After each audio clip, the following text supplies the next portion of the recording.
Buenos Aires, 29 de julio de 2000. Señora Ramón, le dejé en el cajoncito de siempre un dinero para usted. Es una suma que considero como indemnización por el tiempo de servicio que usted me prestó. Espero que sea suficiente. También he escrito una carta de recomendación para que consiga buen empleo. Atentamente, doctor René.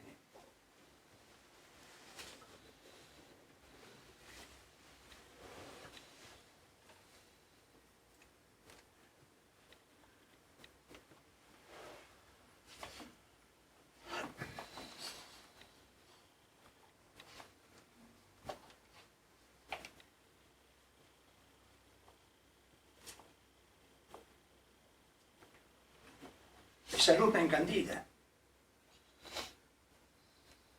¿Pueden bajar la intensidad?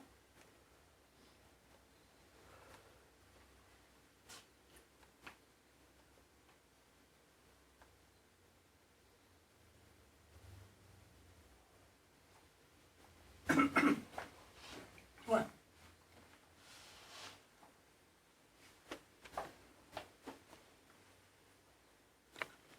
Se ve que no tengo alternativa.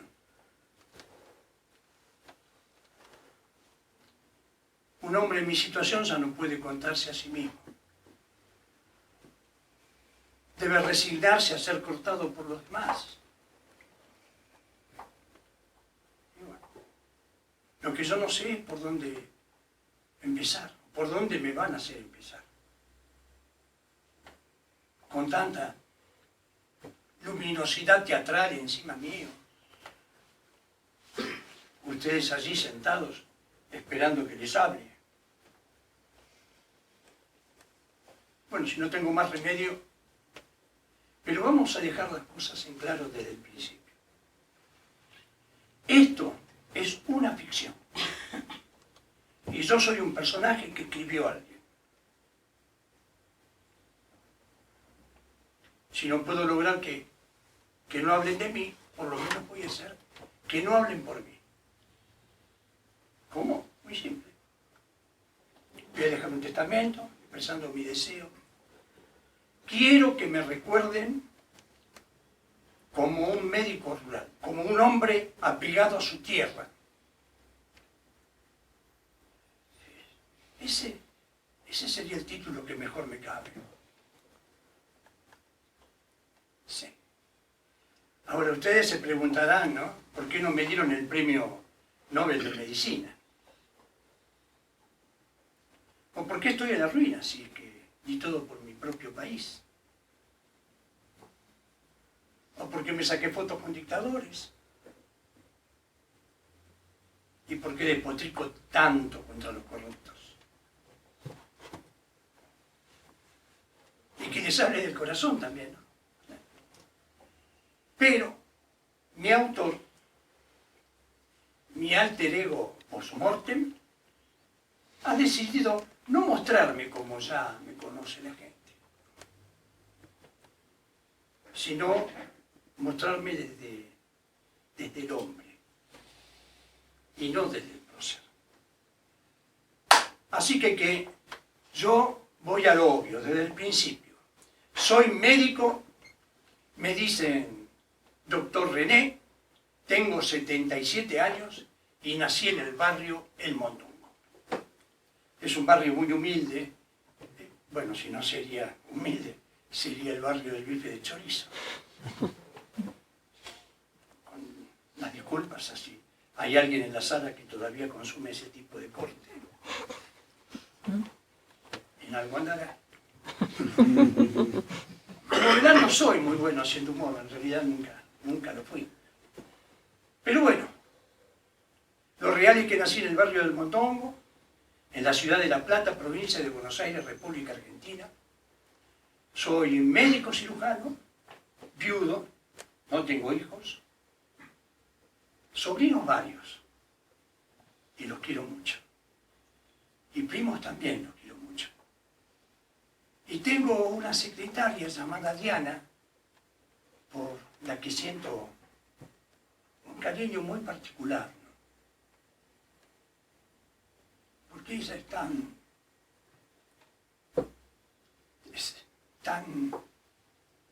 buena compañera. Bueno, pero ¿de qué me van a hacer hablar ustedes? ¿Del corazón? Bien, hablemos del corazón entonces. Pero yo no quiero hablar del corazón desde un lugar científico, no. Eso ya lo hice, ya lo dije en su momento. Yo quiero hablar del corazón como una metáfora, como una poesía. ¿Ustedes se dieron cuenta que el corazón es el órgano que mejor prensa tiene? Compite con los ojos, eso sí. Pero es muy difícil escribirle un poema al páncreas. Ir a una conferencia sobre el corazón es una cosa, pero una conferencia sobre el colon irritable. Sobre el corazón se escribieron ríos de tinta, se colmaron los aires de voces que cantan, que juran, que recitan. Decía Blaise Pascal, el científico, el corazón tiene razones que el razón no entiende. Fíjense, el corazón razona, distinto al cerebro. Ve, puede mirar. Y siempre que llego a este punto, el corazón mirando, me acuerdo de Laia Blasquez, el corazón mirando al sur. Nací en un barrio donde el lujo es un albur. Por eso tengo el corazón mirando al sur. Mi viejo fue una abeja en la colmena, las manos limpias, el alma buena.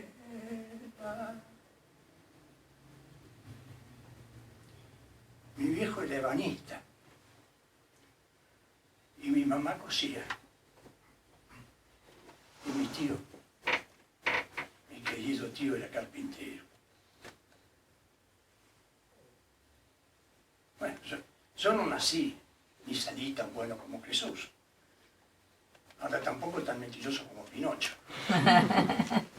Soy médico cirujano. Hay una parte que dice, supe del magnate y del taur, por eso tengo el corazón mirando al sur. Los taúres. Ellos me ganaron la partida, porque son fulleros, tramposos. La geografía de mi barrio llevó en mí. Quizás por eso es que del todo no me fui. La esquina, el almacén, el piberío, lo reconozco, son algo mío. Conocí miles de corazones. Lo vi pedir ayuda, pedir amor, pedir comprensión. Pero por sobre todas las cosas, aprendí a ver a dónde mira. Y mi corazón toda la vida estuvo mirando al sur. Y el de ustedes, queridos míos, ¿a dónde miran?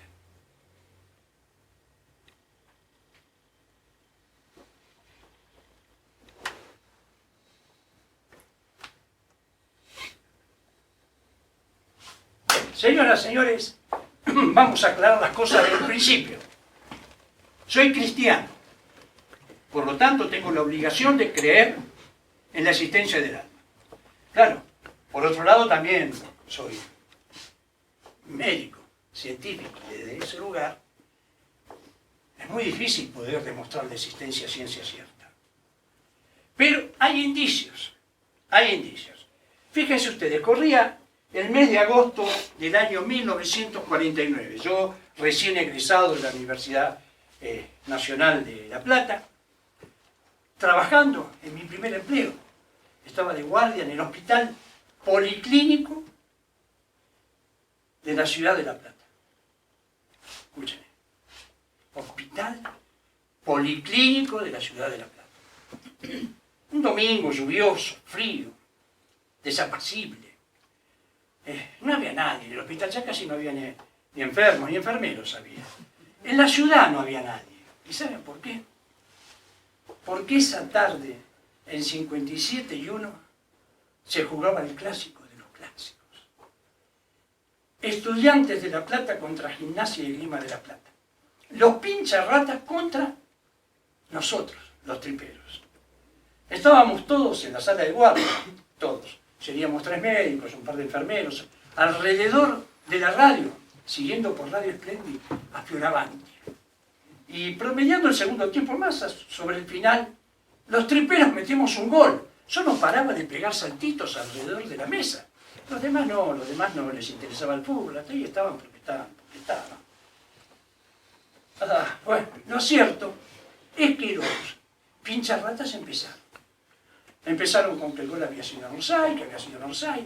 Bueno, lo cierto es que al final del partido se encontraron a la salida las dos hinchadas, y ese domingo, que era un domingo tranquilo, una guardia tranquila, se convirtió en un caos. Gente llorando, contusos, lesionados, hayes por todos lados, heridos. A mí me tocó uno que tenía la camiseta blanca con bandas rojas. El tipo sangraba por la herida, pero no metafóricamente, ¿no? Sangraba porque le habían metido una puñalada para llorar. Bueno, no paraba. Yo no lo podía contener, yo lo tenía que coser, lo tenía que atender, no lo podía controlar. El tipo puteaba, tripero, compadre, de tu madre, que venga con la 22, rajen, siempre rajan, cagones. Era una máquina expendedora de puteadas. No lo podía controlar, de pronto se le agarró conmigo, pero dale, atendeme vos no serás tripero, ¿no? Y a mí algo me deschavó. y me dijo, no, terminás de coserme porque después agarro y te reviento a vos. Y me revolvió un papagayo por la cabeza. El cartón me gritó, tarado, pero tú... No, lo agarré del cogote, lo puse contra la pared. Las patitas le quedaron colgando en el aire y ahí le iba a demostrar quién era un boxeador. Me frenaron los paramédicos, los médicos. Y ahí tuve la realidad empírica, si se quiere, de que el alma existía. Y que en la mía, además, existía la ira. Y recordé a Santa Teresa cuando nos decía, muchachos, muchachas, no dejen que el alma caiga en manos de los bestias y de los sabandijas para ser llevada a los brazos ardientes del Belcebú. Lo solté. Claro, usted querrá saber qué pasó con el tipo. Y bueno, le di un sedante. Lo cosí, le di antibióticos. Lo curé. ¿Qué otra cosa que había? Yo sabía que era un pincharrata matón, pero... hacer bien sin mirar a quién. En mi alma quedaba reflejado que existía la compasión y la ira. Porque yo estaba a punto. La realidad era de romperle la nariz a un tipo que estaba herido. ¿Se dan cuenta? Yo podría convertirme perfectamente en un desalmado. Qué contradicción, ¿no? Porque, como corolario de todo esto, lo que quiero decir es que yo tengo alma, que el alma existe. Pero no es ni buena ni mala. Todo depende de quién lo cuente, cuándo, dónde, ¿no? El alma por sí misma no sabe distinguir entre el bien y el mal. Es necesario que exista otro factor, el ser. Y yo creo que ese es el ser. A ver, ¿ser mujer es lo mismo que ser varón? No. Más allá del hecho, genéticamente digo no. ¿Ser pincha rata es lo mismo que ser tripero? No. ¿Ser camerunés es lo mismo que ser argentino? No. Porque el argentino es un híbrido de 1000 cepas que cristalizó en un ramillete muy particular. Casi al azar, azaroso. No tuvo la suerte de dosificarse en el caldo de cultivo de un laboratorio. El argentino es como el puchero. Sí, tengo un choclo, tráelo. Tengo un rabo de cerdo, tráelo. Pero también tengo un rabo de vaca, tráelo. Como el locro. Sí, tengo una panceta ahumada, tráelo. Un chorizo colorado, tráelo. Una tripa gorda, tráelo. Eso es lo que somos como país. Un todo a la olla.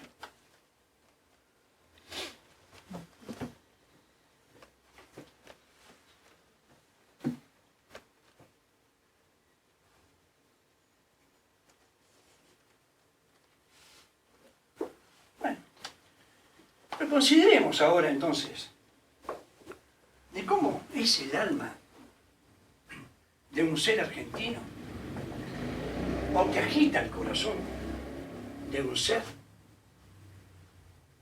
por el hecho de ser su portador, un argentino. Ahí está, más o menos. ¿Cómo se puede explicar algo? Una forma de ser tan particular. Difícil que el chancho chifle, ¿no? Pero bueno, lo vamos a intentar. Vamos a intentarlo a ver hasta dónde llegamos. En ese mismo año, 1949, yo por méritos y por labores había hecho lo suficiente para aplicar como médico de planta.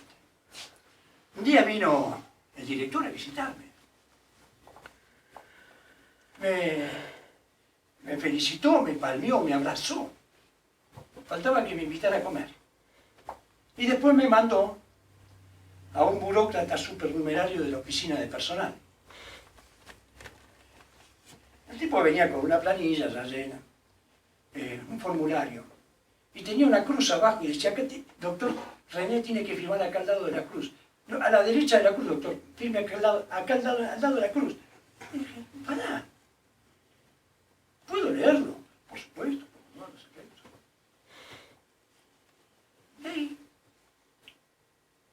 Y llegando al final, decía lo siguiente, 2 puntos. Yo, doctor René Jerónimo Favaloro, estoy de acuerdo y apoyo las políticas sanitarias del actual gobierno justicialista.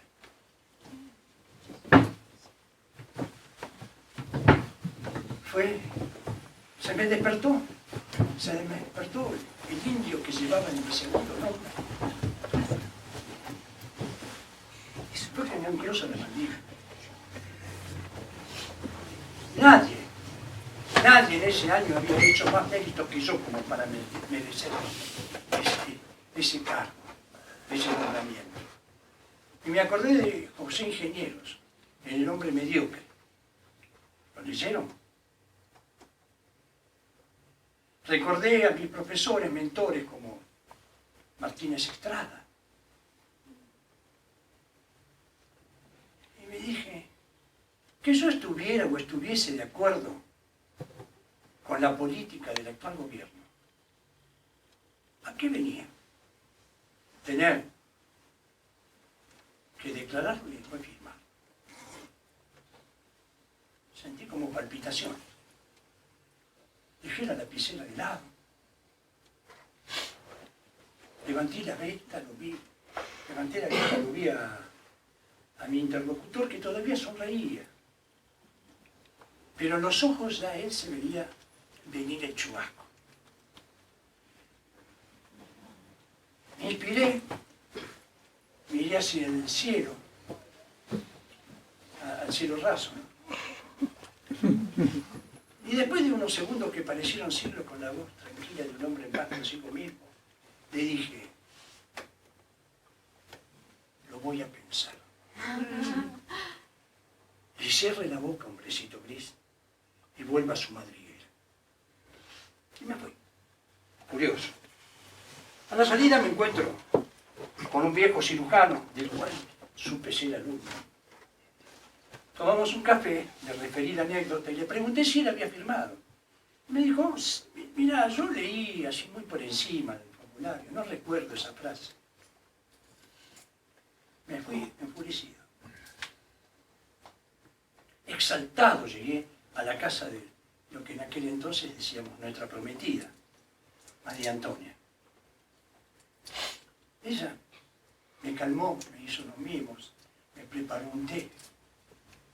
De la mano me llevó al sillón de la casa paterna y con una voz muy dulce me dijo, no seas tonto, René. Dales el gusto. No te pierdas la experiencia de operar con el doctor Mainetti, ni con Crickman, que te dijo que tenías gran futuro como cirujano porque eras buen carpintero. ¿Qué es más importante? ¿Una firma, un garabato en un papel sucio y amarillo o tu carrera?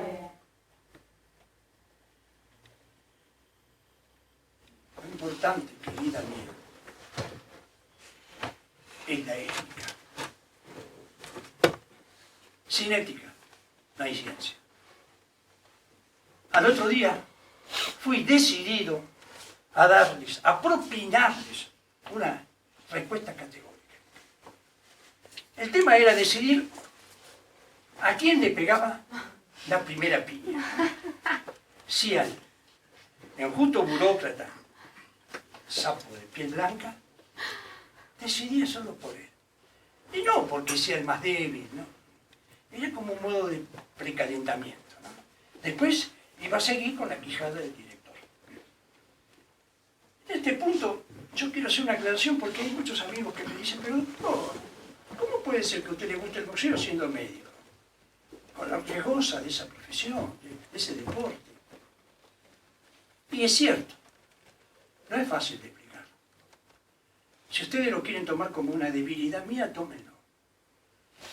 Pero no soy el único al que le gusta el boxeo.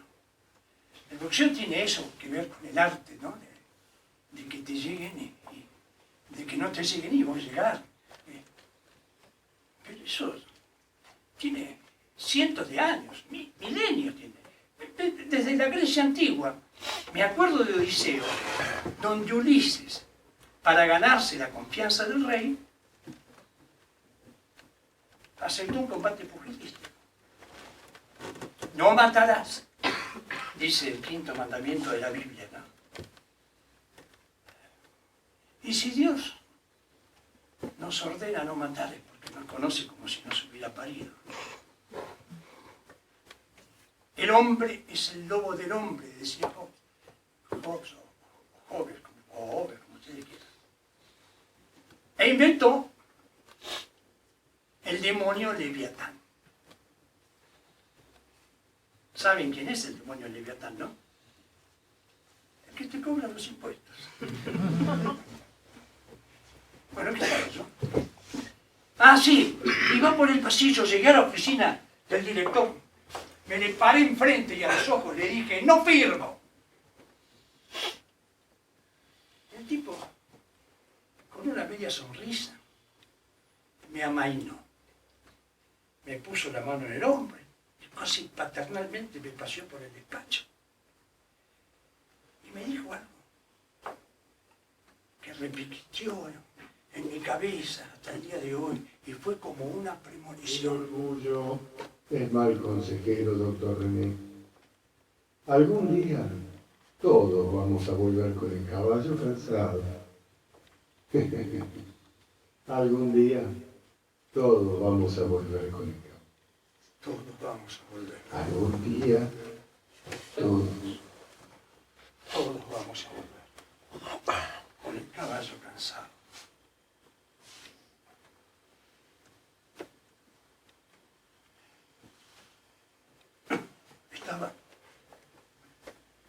Estaba desorientado.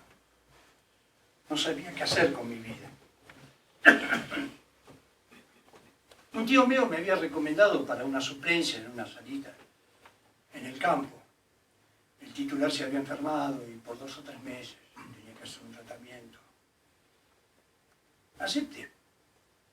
Me fui al campo, me interioricé en un par de semanas, un montón de cosas, y volvía a la ciudad de La Plata, a casarme con María Antonia.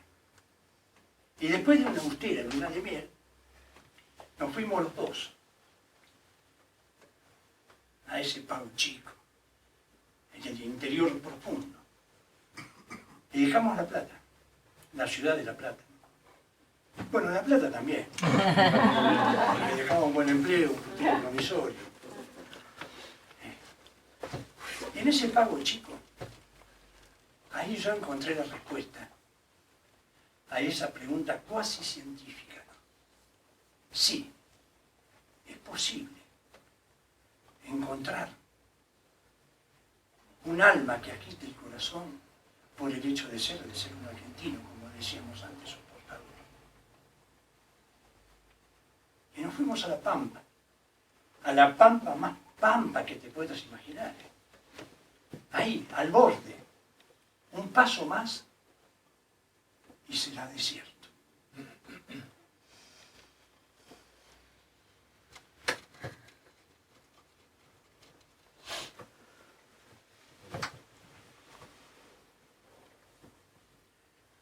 Al campo, no a los country de estos locos años 90, no.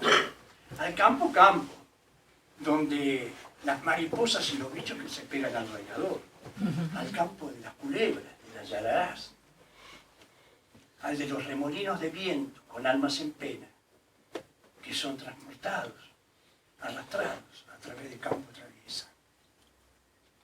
Al campo de los caballos, donde es imprescindible el caballo aún más que el tractor. 3000 almas habitaban el pueblo. Ese pueblo en esa pampa tan seca que el polvo venía envuelto en vientos. Ahí, en Jacinto Arau, yo aprendí lo más importante para mi vocación de médico. Con una buena cabeza, con mucha constancia y mucho esfuerzo se puede estudiar medicina, pero sin un alma buena no se puede ser buen médico. Y ahí estaba yo, con mis 2 valijas, mi esposa jovencita, María Antonia. ¿Qué imagen tienen ustedes de la vida rural, de la vida campestre? Apacible, tranquila. La siesta como religión, el mate, el asado, los animalitos, la gente buena y trabajadora, el andar lento, pausado, por esa tarde de calor. Poco que hacer, casi aburrido, ¿no? Hasta la música, ¿no? Porque no engraso los ejes, me llaman abandonado. Porque no engraso los ejes, me llaman abandonado. Si a mí me gusta que suene, ¿para qué los voy a engrasar? Resulta muy aburrido seguir y seguir la huella. Otra que la apacible vida rural. ¡Por Dios! ¡Qué vértigo! Ahí aprendí yo cosas que nunca me habían pasado en el Hospital de La Plata. Por empezar, la salita. La salita sanitaria en una casa vieja adaptada. ¿Saben cómo fue mi primer día de guardia? Estaba yo pormenorizándome de las cosas, tratando de ubicarlas, donde se encontraban, ubicar mis cosas, y de pronto me aparece un paciente, con una erupción que yo en mi vida había visto. El tipo estaba hinchado de la cabeza a los pies, no le pregunté nada, agarré de cadrón, me metí de cadrón. Yo nunca había visto una erupción de tal envergadura, nunca. Estaba contento porque le había salvado la vida. Bueno, estaba tratando de comprender un poco cuando me aparece una señora con una nena en los brazos. Las dos con los mismos síntomas, de cadrón urgente. Ahí me puse a pensar, ¿cómo andamos de reserva de antihistamínicos? Fui a averiguar y teníamos 2 antihistamínicos y 2 de cadrón. Le dije, por favor, averigüen en los pueblos vecinos que nos den refuerzo. Nos aparece una familia entera con los mismos síntomas. Hasta el perro, pobrecito, se mordía el lomo y se retorcía de dolor. Tuve que racionar lo que teníamos de antihistamínicos para darle menos cantidad a los casos menos severos. Y así entramos en una vorágine que duró días, 2 noches en vela, hasta que pudimos dominar la situación. Después de descansar unas horas, porque al otro día nos reuníamos con el titular de la salita y con mi hermano Juan José, que Juan José, mi hermano, había venido a ayudarnos y también había hecho de correo trayendo algunos antihistamínicos de reserva de Bahía Blanca. Mi hermano Juan José.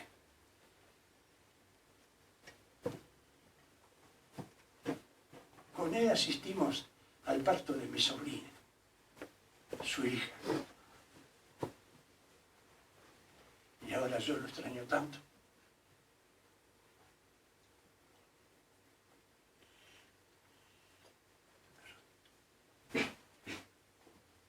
¿En qué estaba yo? Con mi hermano Juan José empezamos a documentar por la etiología, para dejar constancia de las causas, porque era un fenómeno que desconocíamos. Yo vi, claro que vi después también la epidemia de la poliomielitis, del sarampión, de la varicela, pero una epidemia de alergia. ¿Dónde? ¿Cuándo? Eso no lo enseñan en los manuales ni en los libros de medicina. Yo no entendía nada. Entonces agarré y empecé a escribir el informe para las autoridades.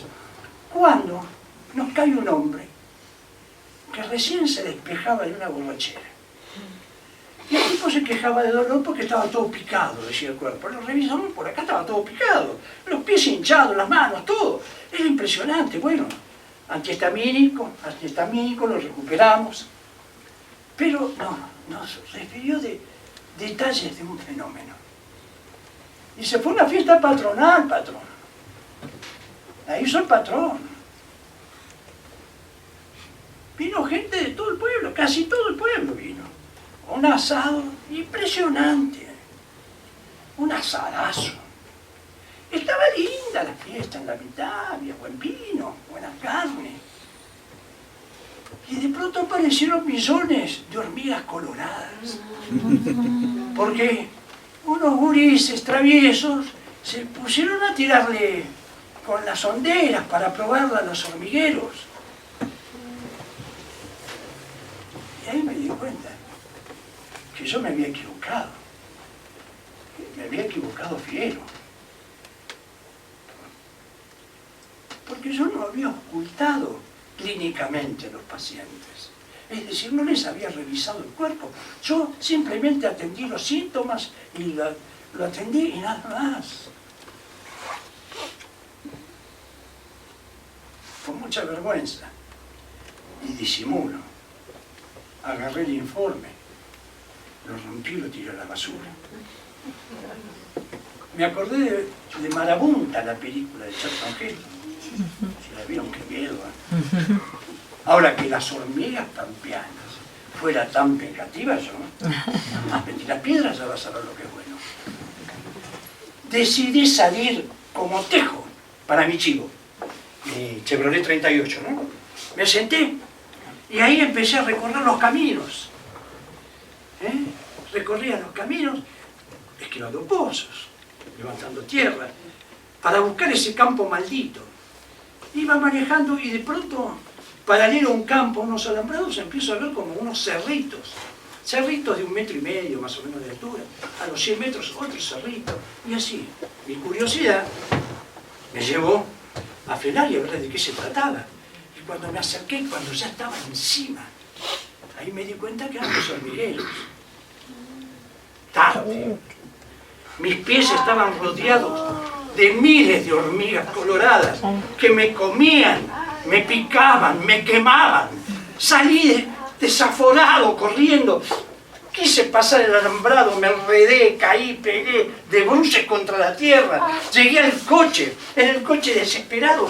Me saqué los zapatos, las medias antes de subirme, y esas seguían avanzando. Me saqué los pantalones. Ellas seguían subiendo, subían hacia la parte más íntima, ¿no? Me empecé a sentir decaído y alcancé a abrir la guantera del auto y ahí tenía en un telgopor adentro una dosis de Decatron. Me la di y me salvé la vida. Dios me salvó la vida. Los días siguientes los pasé sintiéndome un gringo estúpido del cemento. De esos que tiran flea para matar las moscas y se envenenan los pulmones.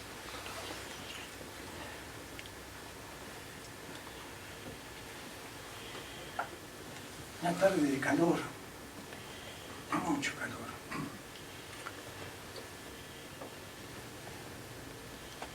Decidí ir a tomar unos mates. Me quedé reflexionando también en una guardia que me tocó un domingo sobre estas cosas. No se enseñan en la facultad. ¿De qué sirve mi título de médico entonces? Pensaba esto mientras nostalgiaba, mirando en las calles cómo los remolinos juntaban el polvo. Y de pronto me viene un paisano. Un paisano y me dice, buenas y santas. Le digo, ¿qué tal, amigo?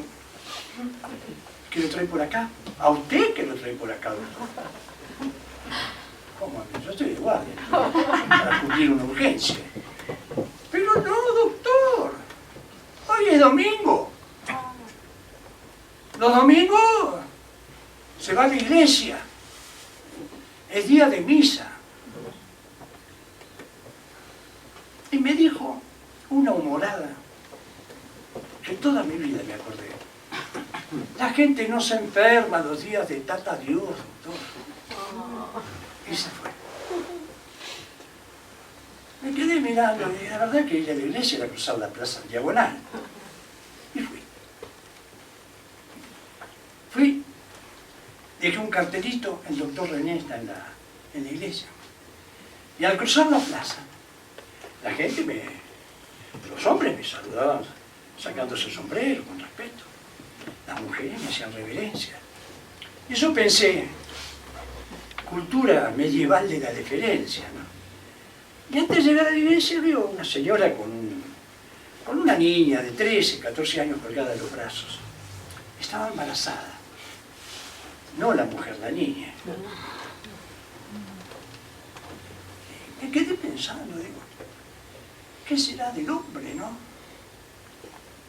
Entramos a la iglesia, ustedes no saben lo que era la cola del confesionario. Parecía la de una agencia de empleo en la gran ciudad.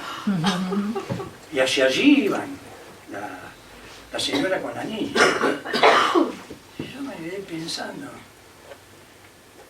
el hombre habrá venido a confesar su pecado. A lo mejor era un gauchito. Porque si era un adulto, más que pecado era un delito. Salí medio pesadumbrado de la iglesia. Estaba atravesando la plaza cuando lo vi con mis propios ojos clínicos. Se me heló el corazón. Dos niñitas de 13, 14, igual de la misma edad que la anterior, columpiándose en las hamacas, las dos embarazadas. Y dije, ¿qué es esto? ¿Qué es esto? Enfurecido crucé a la salita. Estaba allí el doctor Ascurra, mi colega. Yo llegaba desesperado para hablar de este tema y el doctor me frenó y me dice, tenemos 2 operaciones urgentes. Una hernia estrangulada y un codo fracturado. 2 pacientes distintos, así que a trabajar, doctor. Bueno, operamos, uno en cada cama.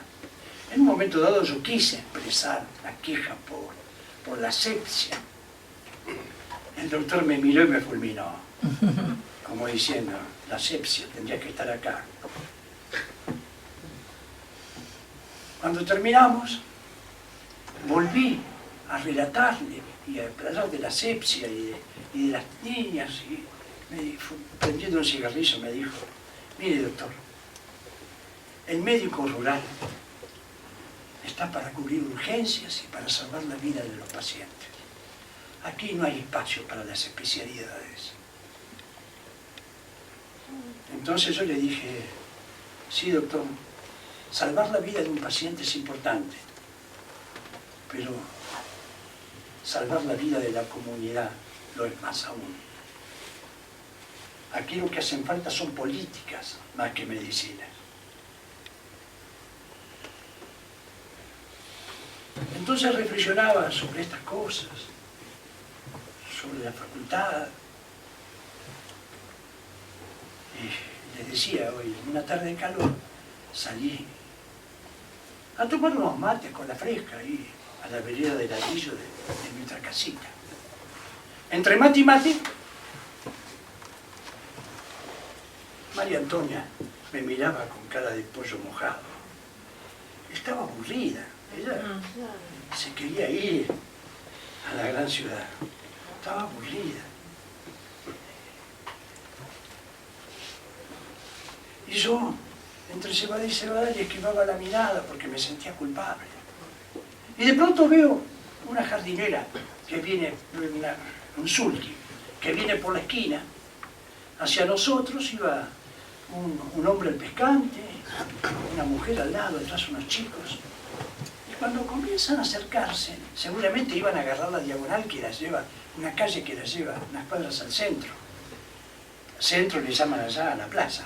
Y cuando estaban acercándose vio que el hombre que estaba en el pescante era el paisano de ese domingo de la iglesia, de la morada.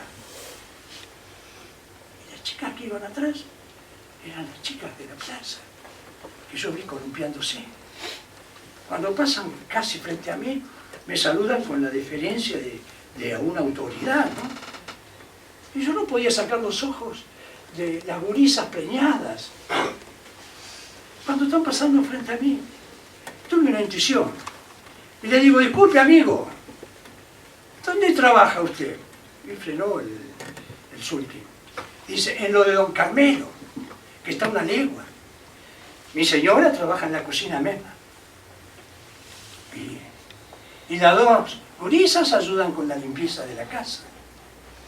Discúlpeme, doctor, pero tengo miedo que me cierre el almacén y nos quedemos sin leña. Buenas y santas. Adiós. Eureka. Había encontrado los 2 vectores. El de la epidemia de las hormigas coloradas y el de los patrones de estancia. Al otro día, entusiasmado, me fui a la salita porque quería ver cómo pergeñar algún plan o algo para encarar ese tema. No llegué a bajar del coche cuando llego a la salita, que mi hermano Juan José estaba en la puerta gritándome que me apure, desesperado. A los piques entro a la salita y me encuentro con un cuadro pavoroso. Una criatura de 13, 14 años estaba desangrando por un aborto hecho por una matrona. los padres llorando, gritando, y yo gritando, ¡sangre! ¡Necesitamos sangre!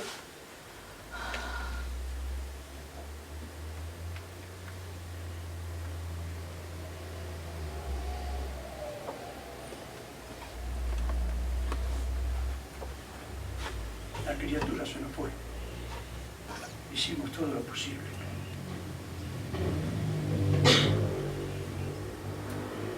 Faltaban médicos, faltaban medicinas, pero lo que más faltaba era docencia.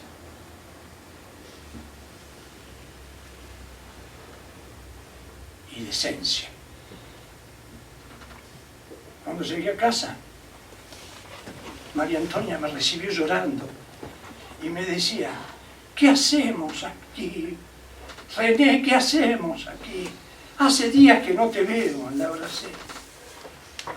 Y lloramos juntos. A mí hasta me agarró hipo.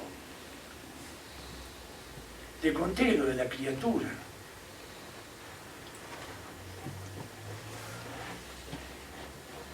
Le conté, le dije que tuviéramos paciencia, que era por un par de meses, que el doctor Lev se estaba recuperando, que tenía noticias de que hoy se había puesto de pie y daba los primeros pasos. Que aguantemos unos días más, María Antonia, cumplamos con la palabra. Pero por adentro, yo me decía, me equivoqué. Me tendría que haber quedado y si querían que le cante la marcha peronista, se la canto.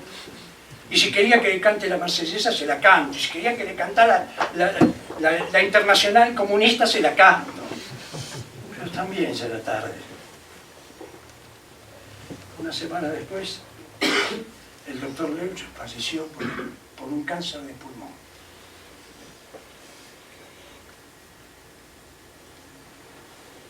$12 años nos quedamos en el Pago Chico. Repito, 12 años. Al otro día fui al Campo Santo.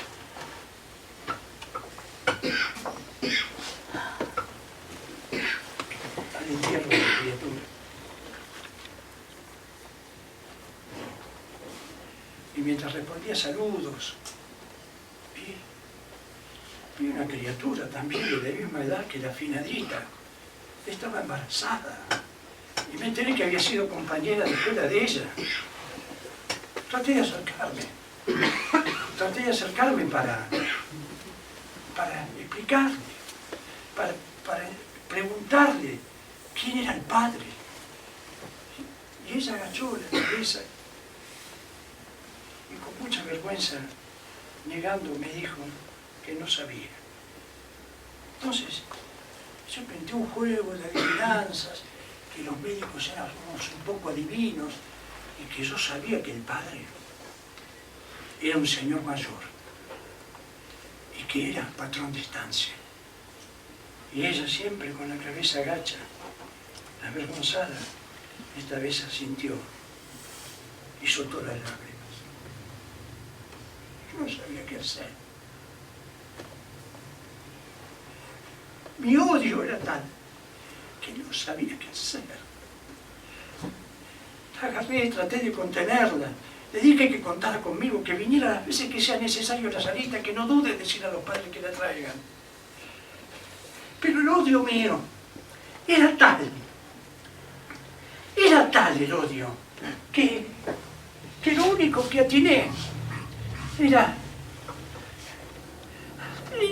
a querer, me hervía la sangre, yo tenía que tamizar ese odio y esa furia con un poco de razón, tenía que elaborar un plan, pero lo único que se me ocurrió es ir a la casa de la matrona, a la casa de la matrona que la había atendido, por decirlo de alguna manera, la había atendido.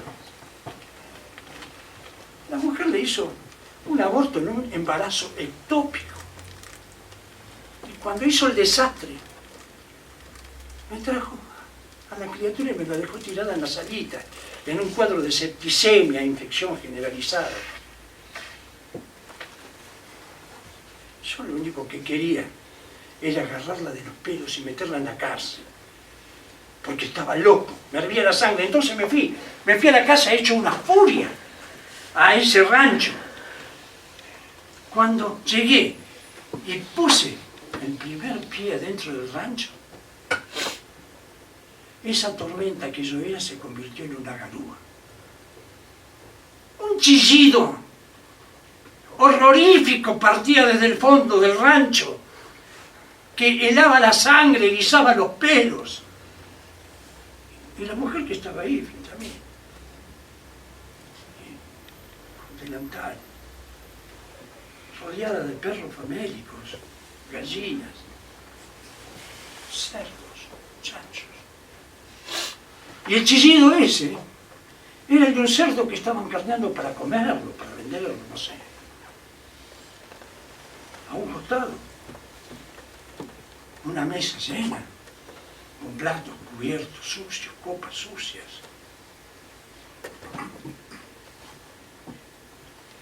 En el medio, una especie de fórceps.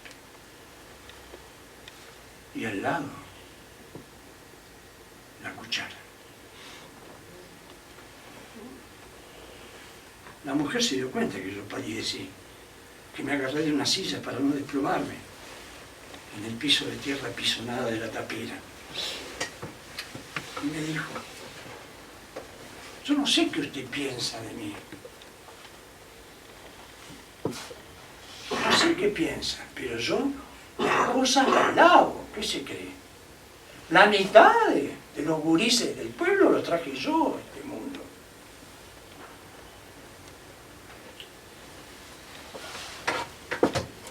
Me fui devastado.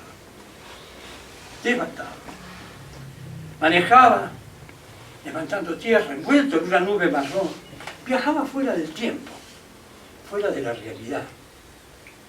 Iba como en una nube. Y de pronto, ya llegando al casco urbano, el sol de la tarde entraba por el parabrisas y una luz muy fuerte me cegaba. Era mágica, divina, y me iluminó. Me iluminé y me acordé de la guerra de Zapa. La guerra de Zapa que San Martín había implementado cuando cruzó la cordillera para liberar Chile y la campaña del Alto Perú. La guerra de Zapa consistía en enviar un mensajero con noticias, algunas verdades y algunas mentirosas, ¿no? Para confundir al enemigo, como hacen los diarios hoy día, ¿no? Y dije, guerra de Zapa, eso es lo que voy a hacer. Inmediatamente me fui a la iglesia, lo encaré al cura párroco. Le dije, padre, discúlpeme, usted no atendió a ningún cristiano que haya venido a confesar el embarazo de alguna criatura. Y el padre Giordano se me enojó. Me dijo, doctor René, usted sabe perfectamente que yo no puedo revelar los secretos de confesión. Eso no es de buen católico. Y dije yo, esto va para nada. Y dígame, padre, es de buen católico embarazar niñas. Pero claro que no, Dios me libre y guarde. Entonces, ¿usted qué mensaje le da a los embarazadores seriales de niñas? Les impongo penitencias.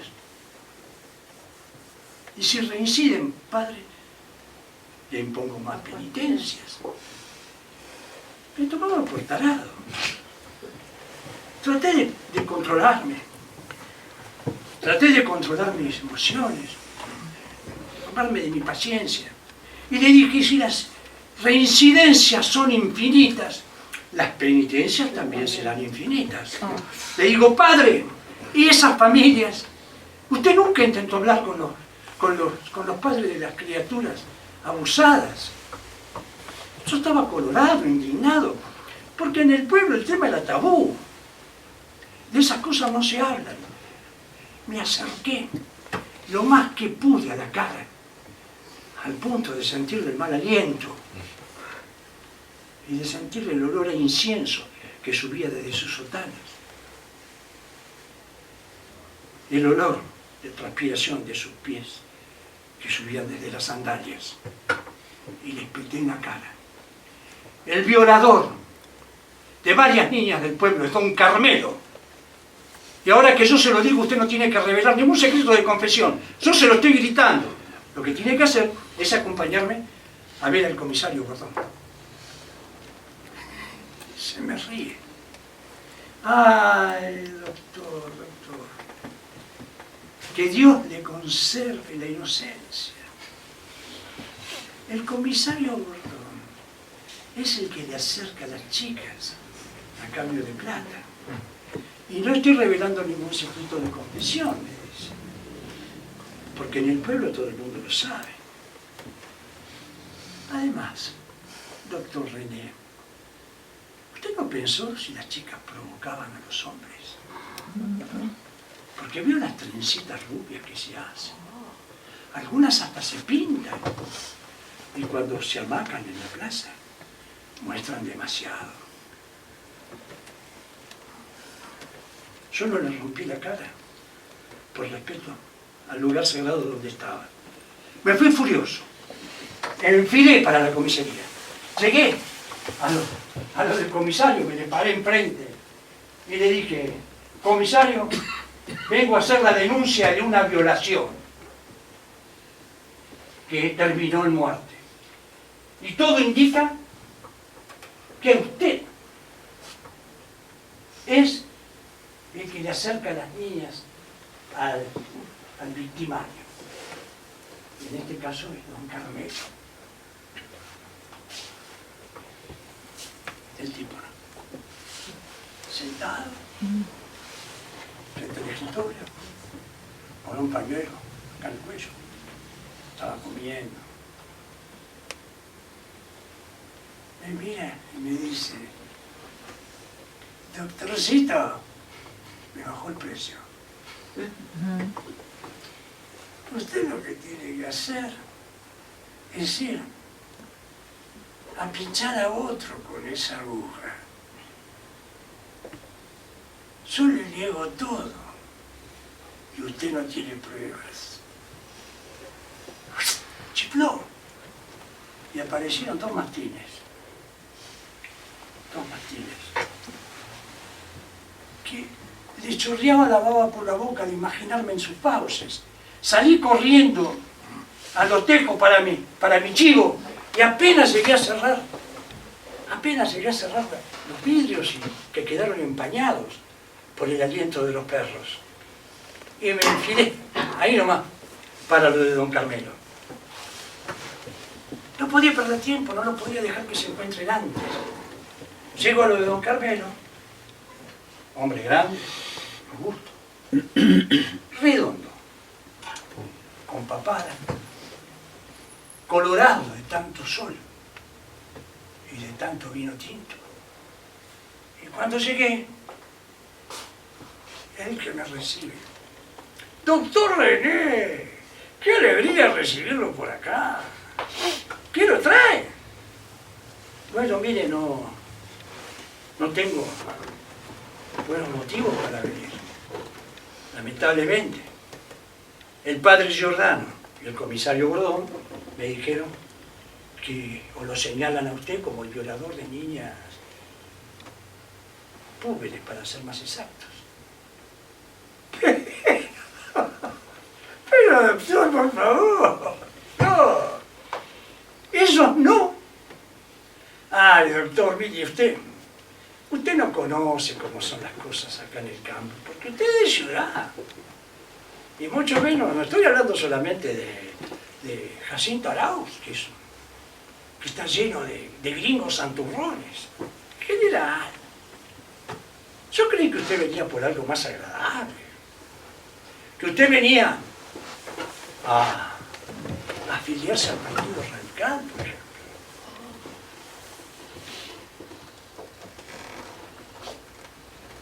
Y le aconsejo que lo haga.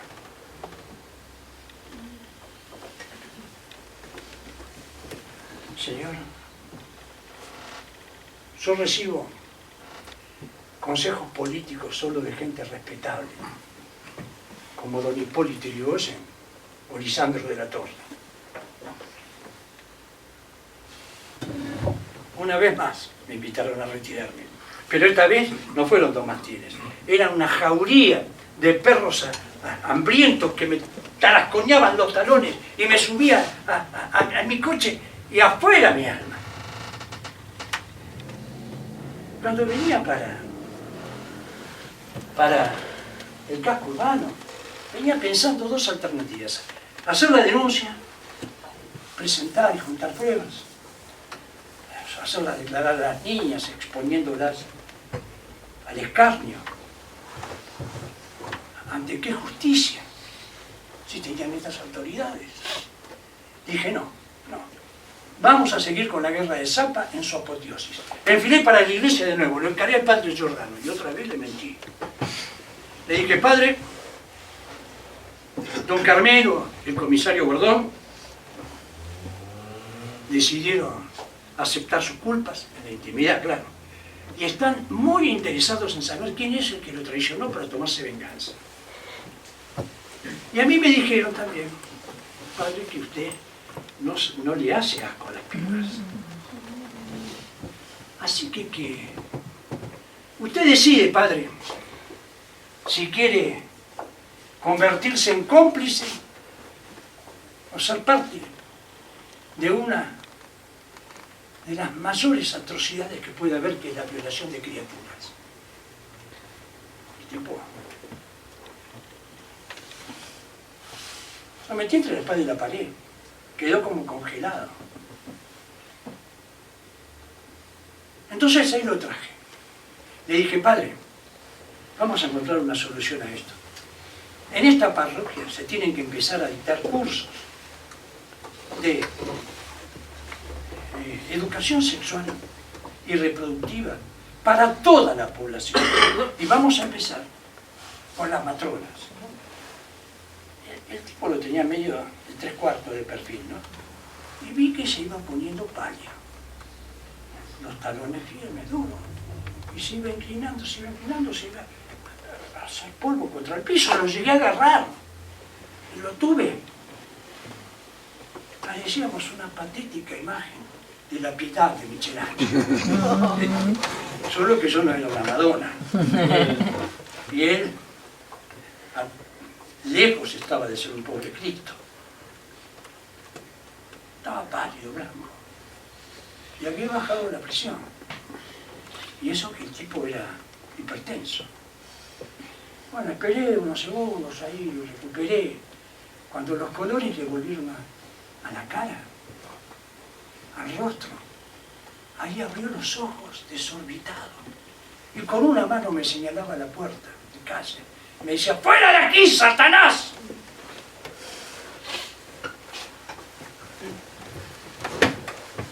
Faltaba la batalla decisiva. No pasaron más de 3-4 días. Me vino a visitar la mujer del alcalde. Indignada, ofendidísima conmigo, porque dice que desde que yo llegué, en el pueblo se hablaban de obscenidades tales como educación sexual, abortos. La miré a los ojos y le dije,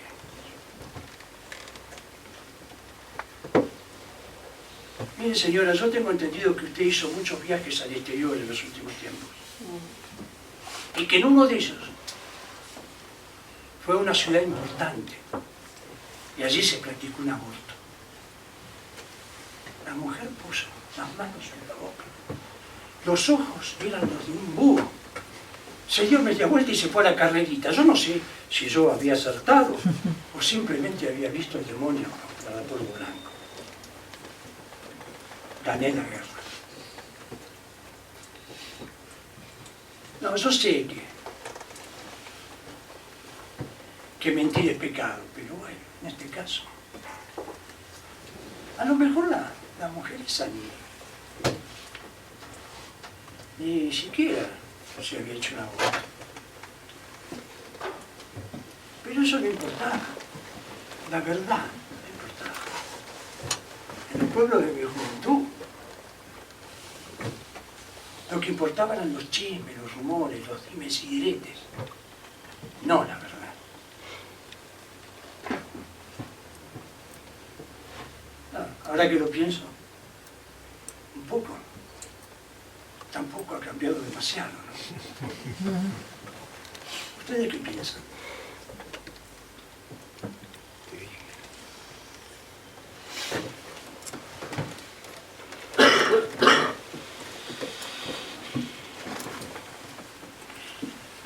Sí, ese fue el momento.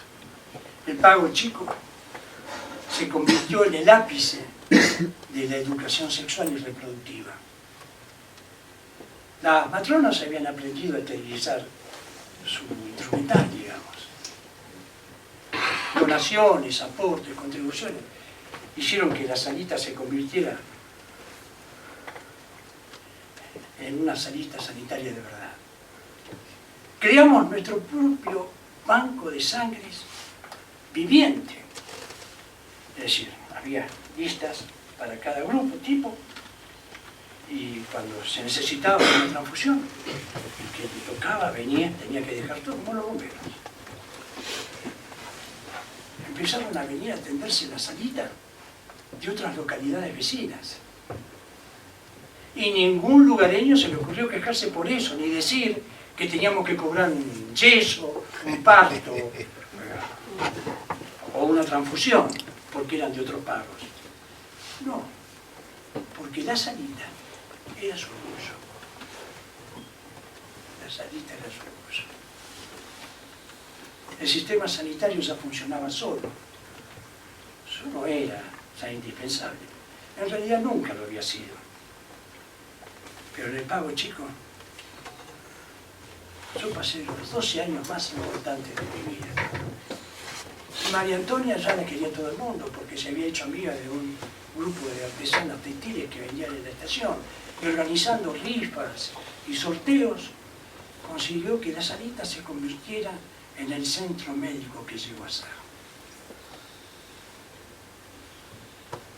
Y de pronto, pasó un ángel. Yo tenía que arreglar un silloncito y lo tenía que llevar a la carpintería. Entonces fui a la carpintería que estaba en los bordes del campo. Bueno, el carpintero ya era un anciano, tenía más de 50 años. Es que en aquellos años, en aquellos lugares y con esa atención, a los 50 años ya eras un viejo. Don Acevedo se llamaba. Le dije si lo podía ayudar porque el andar era lento. Me dijo, por favor, doctor, este no es trabajo para usted, mire si se lastima una mano, ¿qué hacemos? Entonces le dije, le juego una apuesta. ¿Ve esa tabla? Se la corto por la mitad parejita, que usted no va a tener necesidad de cepillarla. Y si se la estropeo, se la pago el doble.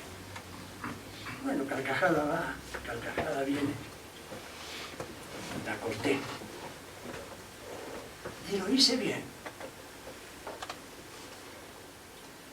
Las enseñanzas de mi tío querido todavía estaban vivas en mí.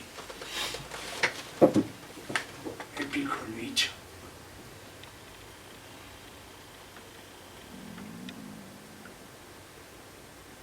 Me aceptaron en Cleveland, en Estados Unidos. Fui a estudiar. Es un curso por 2 o 3 meses, le dije a María Antonia. No estaba muy convencida ella de dejar el pago chico. Pero aceptó. Y fuimos.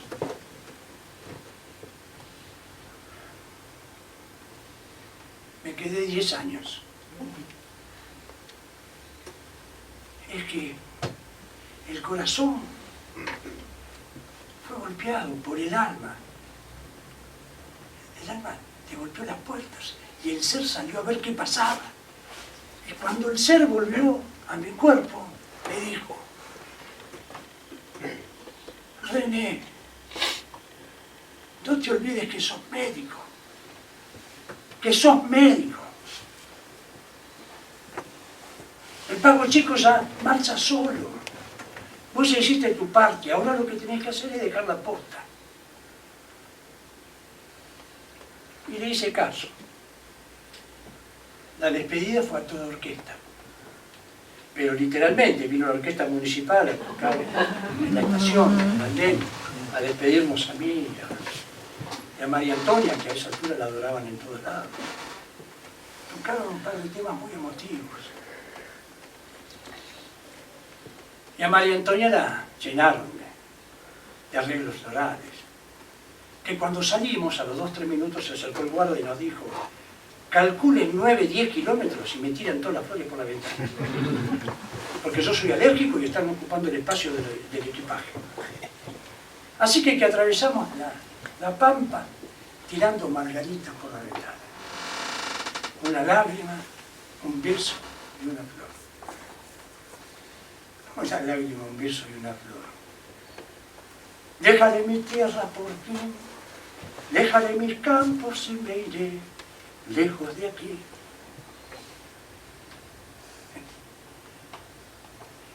Serás como una luz que alumbre mi camino. Me voy, pero te juro que mañana volveré. Volveré, querida tierra. No te digo adiós, pampa mía, porque es un hasta luego. Volveré a darte todo lo que vos me diste. Te prometo que no voy a dejar mi ciencia en la reposera de la vanagloria. Te mostraré todo lo que he aprendido. Te daré mi ciencia y mi amor. Volveré para sembrar, para darte todo lo que me diste. Vos nada me debes a mí.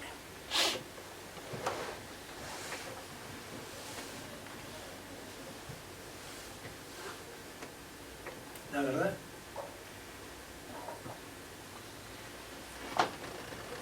verdad, es que no vino a despedirnos nadie. No vino nadie. Cuando salíamos en el tren, una madre joven que venía demorada, corría por el andén a la parte de la ventanilla nuestra, mostrándonos su bebé sonriente, como quien nos prenda. Ahí sí, un ramo de flores.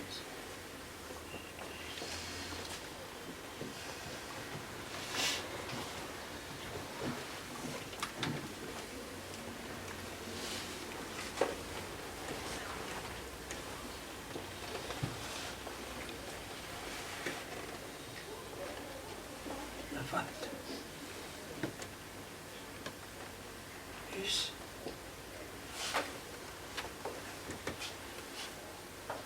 Es indudable que cuando uno es honesto en una sociedad corrupta, termine pagando su precio. Yo la mayoría del tiempo me sentía solo. Sabía de antemano que iba a tener que luchar.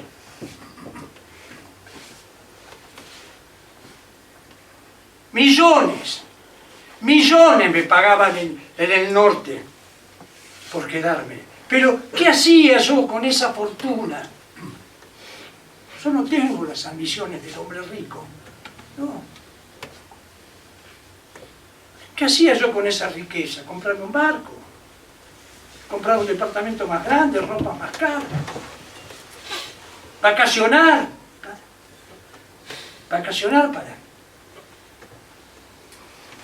para pasármela nadando y tomando sol en una piscina, beber champañas caros. Libertad. ¿Para qué quiero yo esa libertad? Si mi felicidad pasa por el laboratorio. ¿De qué me sirve ser rico en Cleveland? Yo jamás sería un adulto mayor que termine sus días jugando al dominó en un hotel caro de Miami. El dinero tiene que servir para un proyecto propio, porque un proyecto propio motiva a trabajar. Y la felicidad del trabajo no surge de la abundancia, sino de la carencia. Nadie Nadie se motiva por lo que ya tiene, sino por lo que le falta. Y yo ya había encontrado lo que me faltaba. Ahora es fácil decirlo, contarlo, claro, sí. Pero en ese momento, ¿cómo hacer que un corazón taponado siga trabajando y no explote como un globo inflado por demás? ¿Cómo? ¿Cómo? Y pensé como un plomero. Dije, ¿qué hace un plomero cuando un caño se le tapa y no tiene acceso a él, está todo calcificado? Tiende un puente. El tema era encontrar el repuesto. Eureka. La vena safena. Es aquí. Tanto que curan mal y se cortan, sacan. La vena safena. La corté con la precisión de un carpintero. Y la uní con la técnica de un buen plomero. Y un río de sangre corría por ese cuerpo y el corazón me explotaba. La vida se alargaba. Más de 500.000 operaciones por año se hicieron en los Estados Unidos. Médicos cirujanos que hasta entonces ganaban un poco más que lo que gana un plomero en Nueva York, pasaron a ser millonarios de la noche a la mañana.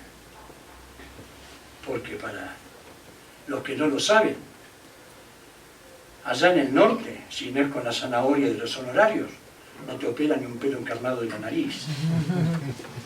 Pero bueno, allá ellos. Allá ellos. La verdad y la realidad es que se salvaron millones y millones y millones de vidas. Ya está. ¿Y ahora qué? Listo. ¿Qué falta? Siempre antes de jugar el truco hay que echar la falta. Siempre hay que echar la falta.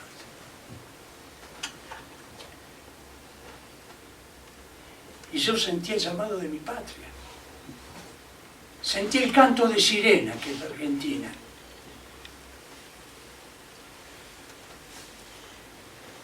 Un poeta la bautizó con el nombre de Argentina. Un sol de trigo ilumina las franjas de su bandera, cuna del Chacho Varela, San Martín, Güemes, Dorrego, paladines de una raza, aquellos que a chuza y danza su libertad defendieron.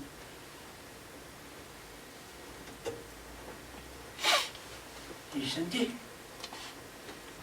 la necesidad de devolverle a mi país lo que mi país había hecho por mí. María Antonia de Parabienes. El ser, mi alma argentina, y mi corazón mirando al sur, me regresaron en 1971. Llegué a un país y a un pueblo que creía conocer. Me enseñé, di clases. Les dije a mis alumnos que nadie se cree aquí médico si no fue a trabajar donde más lo necesitan. Pontifiqué ante mis alumnos. Vayan a trabajar un año en las villas. Enséñenle esterilizar, enséñenle higiene, enséñenle a servir el agua, a cagar donde se debe, a blanquear las casillas con cal, metan la mano en el bolsillo, cómprenle lavandina, no vayan solo a curarlos, vayan a enseñarles a no morir por una diarrea.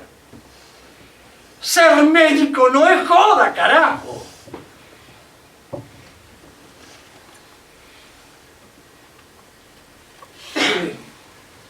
Pude poner mi fundación gracias al doctor Lafuente y al Sanatorio Güemes. fundación iba a atender a todos. Ricos, pobres, a todos. Pero mis sueños se chocaron contra las atrocidades que a diestra y siniestra diariamente ocurrían en mi país. Cadáveres en las calles. A mi hermano, mi propio hermano, me lo mataron. Me lo mataron ellos. Se lo llevaron puesto. Como se llevaron puesto el país. Lo atropellaron como un perro. Yo vine a salvar vidas, ¡qué mierda! El bypass está en el país como el dulce de leche, como el asado con cuero. ¿Qué quieren de mí? ¿Qué quieren? ¿Un Quijote? ¡No! ¡No! Yo aprendí hace tiempo que los molinos de viento no son más que molinos de viento, que no son los monstruos que decía Cervantes. Esos monstruos están aquí, entre nosotros. Tuve que luchar con enanos, pigmeos, cortos de vista que no veían más allá de sus narices, coiberos, corruptos, irresponsables.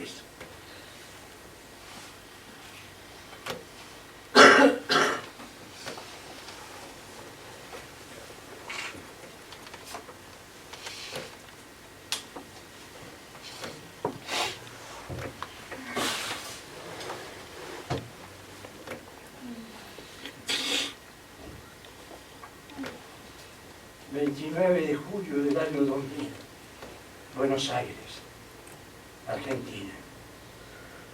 Excelentísimo señor presidente de la Nación, estoy cansado de luchar y luchar, galopando contra el viento, como decía Donata. Estoy pasando uno de los momentos más difíciles de mi vida. La fundación tiene graves problemas financieros. Me he transformado en un mendigo. Las obras sociales no pagan. Ser honesto en esta sociedad corrupta tiene precio. Estoy desesperado.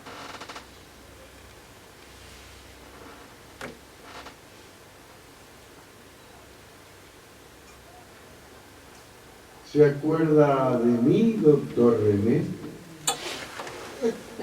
Era el director del Policlínico de La Plata. Ahora soy nada más que un fantasma de su imaginación. Yo que le dije aquella vez, algún día, doctor Favaloro, vendrás con el caballo cansado.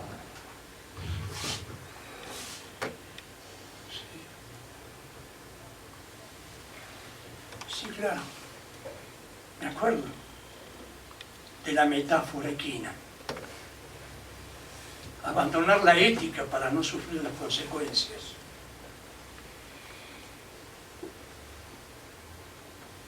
Pero yo no soy un caballo, señor director, médico.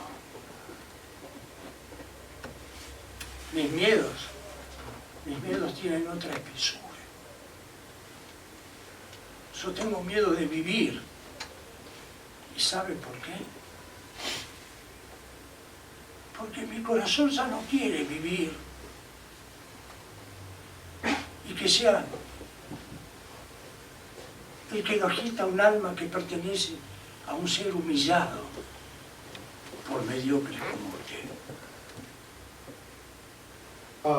Lamento decirle, doctor, por si no se han enterado, que ya no le es posible decidir por usted mismo. Vea, le hemos preparado un hermoso pedestal.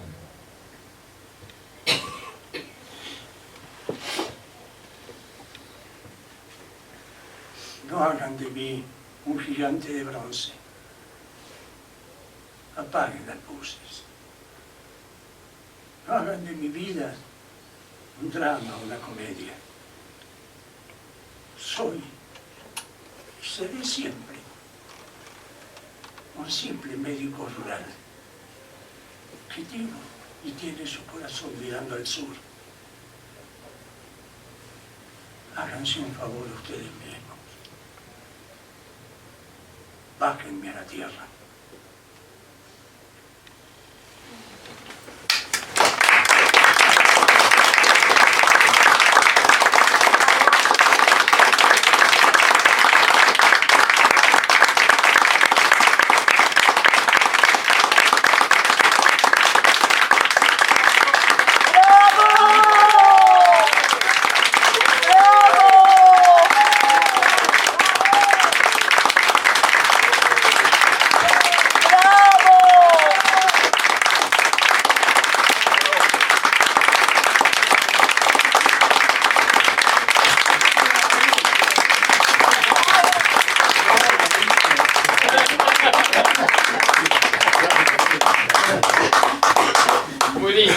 Muy bueno, muy bueno. Excelente, excelente. Muchas gracias. Muy bueno.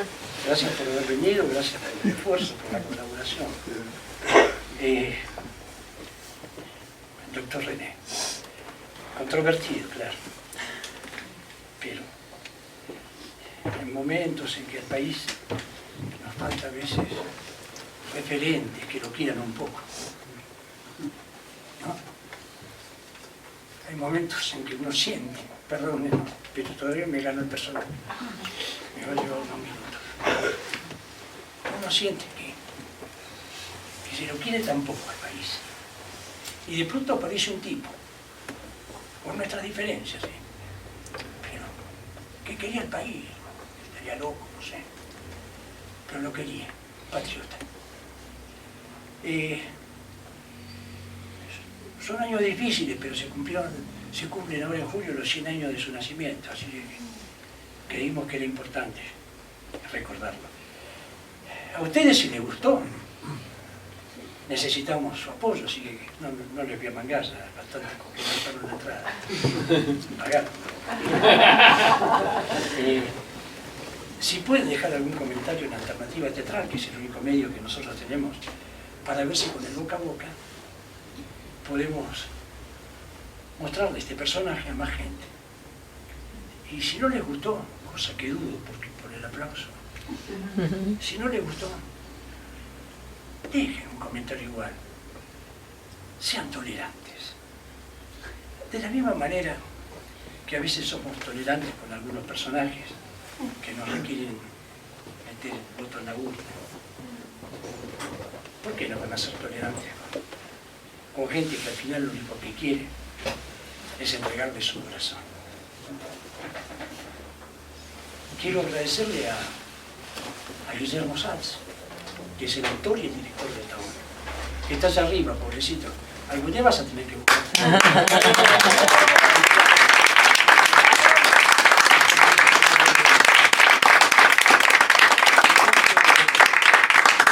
La orquesta, el director, iluminador no.